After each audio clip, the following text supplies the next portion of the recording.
Who was Carpocrates? Most early Christian writers depicted him as the founder of a licentious cult, a magician, and a practitioner of pagan rites. They said that his followers practiced indiscriminate sex at their communal dinners. Carpocrates, said his opponents, demanded that his followers engage in every sin before they could break the cycle of transmigration and rise to the Supreme Father. Since 1958, Carpocrates has been accused of stealing, interpolating, and corrupting Christian scripture, a version of the Gospel according to Mark. Scholarly treatments of the past century portray Carpocrates as a Platonic philosopher, a quote-unquote Jewish Christian, Gnostic, promoter of free love, and even as a mythical figure who never existed.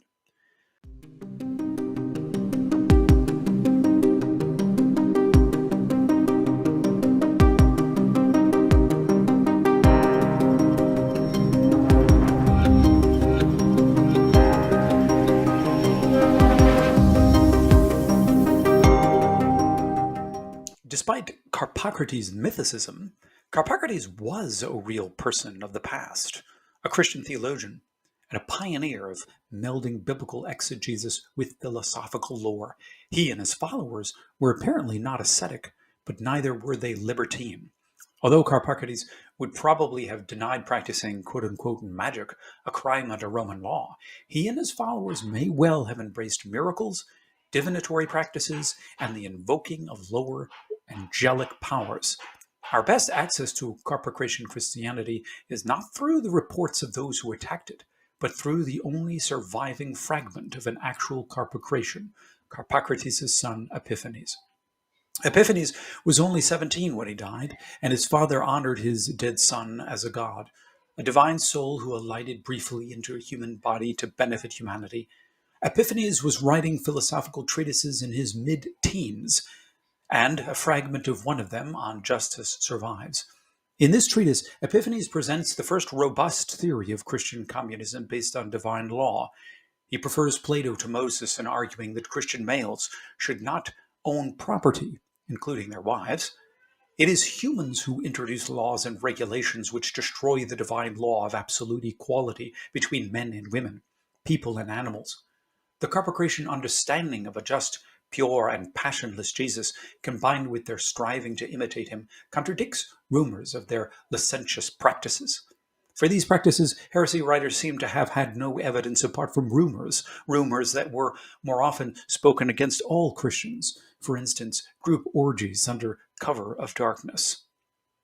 Like Jesus, Carpocratians strove to rid themselves of passions in order to match the justice and purity of Jesus. Heresy writers accused Carpocratians of moral relativism and indifference, yet the only Carpocratian whose writings we know, Epiphanes, exhorted his readers to follow an objective and universal law of nature. Carpocratians considered certain things to be evil, for instance, injustice and the passions. They seem to have gained a reputation for antinomianism because they rejected human conventions. The only specific law code mentioned, however, is the law of Moses, which Jesus was said to have despised, and which Epiphanes called, at least with regard to the 10th commandment, comical. Yet the selective rejection of the Mosaic law in terms of practice was common among early Christians. Not a single Christian followed the Levitical law of sacrificing animals, for instance. And in the late 150s or early 160s, Carpocrates' follower Marcellina established a Christian conventicle in Rome with its own distinctive baptismal rite and worship practices. It is the only known Roman Christian group in the 2nd century to have been led entirely by a woman. It proves beyond a doubt that the author of 1 Timothy was only expressing his own desire when he counseled women to be silent. They were not. Marcellina may be the author of the allegory based on a mixture of Matthew and Luke. According to this allegory, angelic figures managed a system of transmigration until people paid the last penny. Transmigration was a widely known doctrine in antiquity. It was a teaching promoted by other 2nd century Christian Platonists, including the Basilideans, Nausseans, and the Sethians. Marcellina disagreed with Plato, who wrote that philosophical, that is, pure souls, require at least 3 incarnations to break out of the cycle of transmigration. She opined that one could break out of the system in a single advent, an accomplishment modeled by Jesus himself, the man who disabled his passions. Marcellina's higher initiates may have been dubbed firebrands of hearing, according to Celsus, and Gnostics, which is to say, knowers of spiritual truths, who received, perhaps from Marcellina herself, a brand mark behind the lobe of their right ear. Marcellina was not only a teacher, but an initiator with distinctive Christian rites and practices. She was probably an innovator in early Christian iconography. In her time, images of Christ as a philosopher were rare, if they existed at all. Marcellina is the only named Carpocratian who set up an image of Jesus among other philosophers, namely Pythagoras, Plato, and perhaps Aristotle. She believed that Jesus' image, evidently a painted picture or statue, went back to an archetype made in the time of Pilate. For Marcellina, artistic accuracy was important. The image of Jesus was thought to resemble his physical face. This emphasis on accuracy indicates that for Carpocratians, the flesh of Jesus had at least some importance. If Carpocratians only believed in the salvation of the soul, they still worshipped the embodied image of Christ. The Carpocratian movement and Carpocrates himself has, since 1958, been associated with a work typically called Secret Mark, and this work refers to a letter claiming that Mark, the apostle or sub-apostle, wrote a mystical gospel, a gospel supposedly corrupted and published anew by Carpocrates. Secret Mark probably depends on 3rd or 4th century traditions, which portray Mark not only as a gospel writer, but as the first evangelist and bishop of Alexandria. If Secret Mark is not a 20th century hoax, then it may be a 7th or 8th century hoax, which paints the same kind of portrait of Carpocrates, the licentious Gnostic, that we see in the heresy reports. Whether one accepts Secret Mark or not, one should strive to critically read the sources in order to transcend typically dismissive and canned heresy reports. Whatever one thinks of the Carpocratians, they were an important, if experimental, group that flourished in the 2nd century, and the influence of their ideas and practices has still not perished from the earth.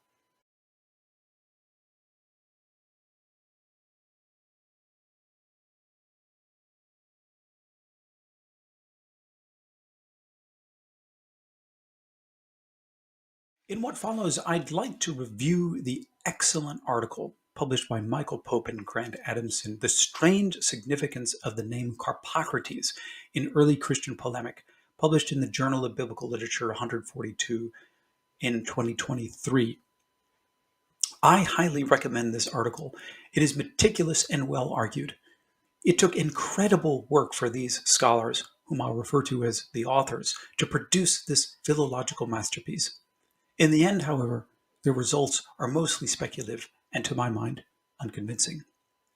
Perhaps my most serious point of disagreement is this, that the work on justice, which they call on righteousness, a work which Clement of Alexandria clearly attributes to Epiphanes, son of Carpocrates, and the opinion of these authors may have been written by anyone, whether Carpocratian or not. I find this skepticism with regard to Clement's clear witness bizarre and, frankly, somewhat arbitrary. Now, I've built my career throwing all due skepticism on the heresiologists, and I have spent years teaching people how to read these heresy writers correctly. In this case, however, Clement has made a clear and direct statement, and he has no detectable reason to lie. If On Justice was not written by Epiphanes or by a Carpocratian, then Clement frankly makes a fool of himself, because his excerpt from On Justice is his Exhibit A for Carpocratian immorality. Clement was deeply biased, especially with regard to the Carpocratians, and his reading of On Justice was, frankly, superficial, but Clement would not have made such an obvious mistake. But let's get to the main thesis of our authors. I think everyone basically agrees with the first point of Pope and Adamson, that Carpocrates was named after the Egyptian god Harpocrates, namely Horus the child specifically of Isis and Osiris. The authors argue that the epithet Carpocrates for Harpocrates is attested, but only in the 3rd century of the Common Era. That is, some generation or two after the man called Carpocrates in the early 2nd century. Nonetheless, these authors very quickly dismiss what could be contrary evidence that in 2 out of 3 cases, Harpocrates appears with the name Carpocrates in Plutarch's Isis and Osiris, namely in 377b and 378b. Now, these are medieval manuscripts, but we cannot deny out of hand that these readings might go back to Plutarch himself, who was writing in the early 2nd century, exactly the time when our Christian Carpocrates lived. Personally, I don't find it at all implausible that Plutarch the polymath knew both names for the god, namely Harpocrates and Carpocrates, and that he could alternate between them depending on the context. Pope and Adamson don't think so, because Plutarch withheld, quote, from misconstruing this Egyptian name, evidently meaning Harpocrates, as a Greek name. Now, this is an argument from silence. In my view, Plutarch may simply have assumed a Greek folk etymology for the name Carpocrates and assumed that its meaning was obvious to the reader. This folk etymology of Carpocrates was master of the harvest. I wonder why the authors refer to this etymology as a folk etymology. Is it simply because no one in antiquity makes the etymology explicit? Pope and Adamson cite the name Carpodorus. Is this a folk etymology to say that this name means giver of the harvest? And doesn't everyone agree that the name Polycarp means abundant harvest or the like? The authors render the name Carpophylax, found in the Palatine Anthology, as fruit warden. What exactly is folk in these folk etymologies? Aren't they just etymologies? There's nothing amazing about Carpocrates meaning master of the harvest, given that Harpocrates, as the authors note, is regularly represented as a god of fertility and fecundity, often with one or more cornucopias, as well as with a large or erect phallus. And according to Aelian, the natural philosopher, the Egyptians held Horus to be the ultimate cause of their crops' produce and of every good season. The Greeks interpreted Harpocrates with a finger to his mouth as the god of silence. They could equally identify Harpocrates as a harvest god based on his iconography. The authors themselves admit it might have been easy for Greek speakers to assume that the boy god's name, especially when spelled Carpocrates, meant something like master of the harvest. I would call Carpocrates as master of the harvest an interpretatio Graeca of an originally Egyptian name. Or rather, it's our modern guess as to how it would have sounded in Greek ears. Master of the harvest, in other words, is our interpretatio moderna of what seems to have been an interpretatio Graeca of the name Carpocrates. Essentially, the authors replace this folk etymology of Carpocrates with their own folk etymology, I guess, namely fruit grabber. It's a small point, I think, but wouldn't it be the case that fruit grabber would be a translation of Carpolabes rather than Carpocrates? Carpocrates would mean something more like fruit or harvest controller. At any rate, the authors assert that Carpocrates would have sounded anatomically suggestive and comical to Greek speakers because it could be understood to mean fruit grabber, with fruit taken metaphorically to refer to sexual organs. The Carpocratians, by extension, would be understood as fruit grabbers, where fruit refers to genitalia. Thus the name Carpocrates and Carpocratians was preferred as a multivalent Christian slur meant to delegitimize the Carpocratian movement, or so Pope and Adamson. And as an additional layer of interpretation, these authors add that it does not seem like a stretch to imagine that for 2nd century audiences steeped in biblical literature, the notion of fruit grabbing might readily and negatively call to mind Eve's action in the garden. that is, grasping the fruit of knowledge. The idea of fruit grabbing might indeed evoke Eve, I agree, but I doubt that the simple name Carpocrates was enough to do that. Carpocrates and Carpocratians are never said to have interpreted the fall narrative in Genesis. The authors also note that Epiphanes, son of Carpocrates, mentions a fruit thief in his treatise on justice. I'm not sure what to make of this, but I don't think that a fruit thief supports any secure connection to the name Carpocrates. I would not call it an intentional wordplay or pun on the part of Epiphanes. And besides, if, as the authors think, Epiphanes probably did not write on justice, then there's no reason to think he was punning on his father's name. Pope and Adamson rightly note that puns were a mainstay of early Christian heresiology, but heresiologists typically made their puns overt. As the authors acknowledge, heresiologists never explicitly punned on the name Carpocrates. If they assumed a pun, they never made it clear. Now, that would be an odd rhetorical technique if they aimed to raise a laugh in their audience. To say it another way, if heresiologists intended to pun on Carpocrates' name, they would not have left that up for guesswork. In the end, the authors must confess that, quote, we cannot account in full for the reason why no heresiologist made an overt pun on the name Carpocrates and fruit grabbing, unquote. Even if we were to understand Carpocrates as fruit grabber in a sexual sense, it would not make a very good pun. For according to Irenaeus, at any rate, Carpocrates is never specifically accused of sexual malpractice.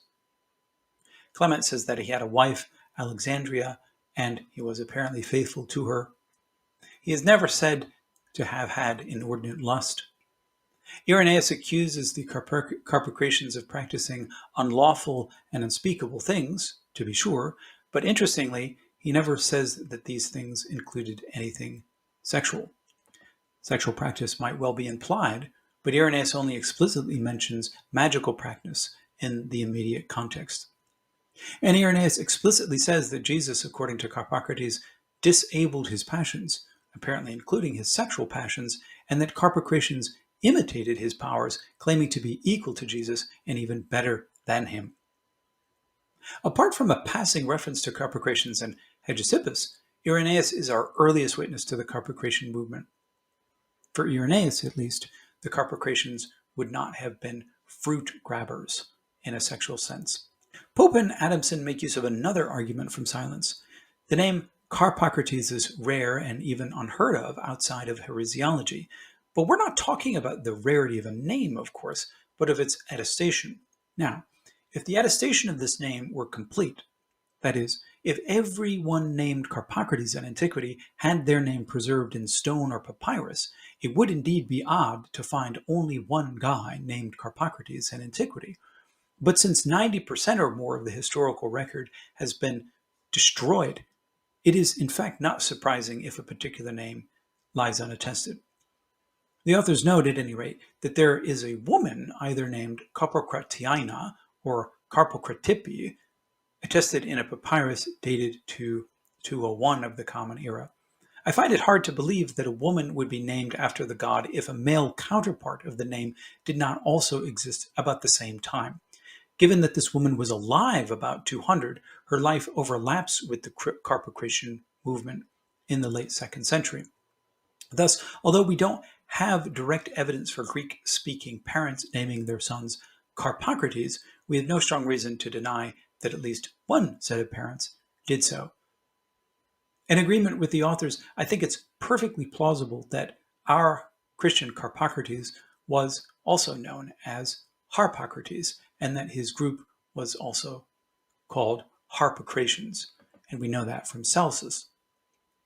Perhaps Christian polemicists preferred the name Carpocrates to demean the man, but this point is not explicit because the pun on his name is never explicit. And one final point.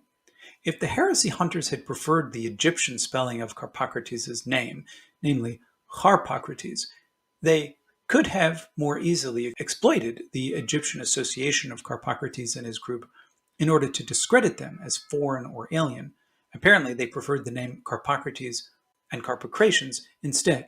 They preferred the name not necessarily because it contained sexual innuendo, but because it sounded better to the Greek ear, despite it not being a common name.